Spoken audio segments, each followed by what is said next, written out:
Après 50 ans de diffusion, l'émission des chiffres et des lettres, France 3, a vu son fonctionnement bouleversé. Tout d'abord, le programme change de case horaire puisqu'il a été remplacé par Duel en famille, le nouveau jeu de Cyril Ferraud. En outre, Bertrand Renard, spécialiste des chiffres depuis 1975, et Ariel Boulin-Prat, pro des lettres depuis 1986, ont été écartés. Ce sont donc de nouveaux visages que les téléspectateurs découvriront lors de la reprise du jeu. Et celle-ci approche à grands pas puisque c'est le samedi 17 septembre 2022 que Des chiffres et des lettres fera son retour à l'antenne. À 17h10. L'émission sera ensuite diffusée chaque samedi et chaque dimanche au même horaire. Comme vous pouvez le découvrir dans le diaporama, Laurent Romeshko est toujours aux commandes, depuis 1992. Mais il ne sera donc plus entouré de Bertrand Renard et Ariel Boulin-Prat. Ce sont Blandine Maire et Stéphane Crosnier qui feront leur premier pas dans le jeu télévisé, dans l'espoir sans doute de conquérir le cœur du public. Le producteur Patrice Laffont l'a en tout cas tout de suite été. Le premier est Stéphane Crosnier, qui s'est tout de suite imposé à moi.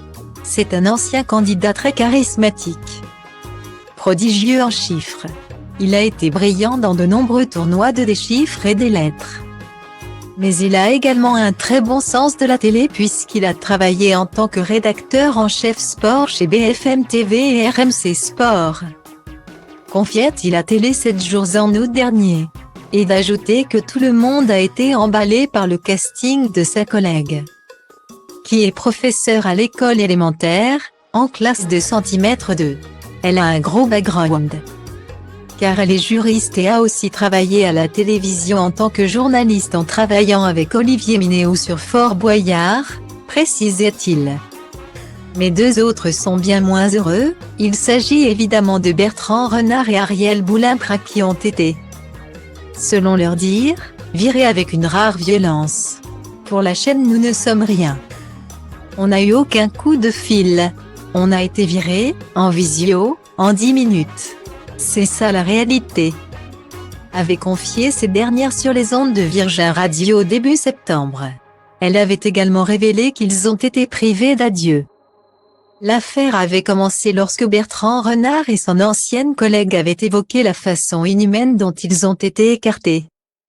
Ils avaient expliqué que leur départ avait des origines plus complexes que le désaccord contractuel avancé par la chaîne. Tous deux ont fait appel à un avocat. De son côté, France Télévisions a répliqué sur les révélations faites sur leur CDD renouvelé depuis 36 ans pour Ariel, et 47 ans pour Bertrand.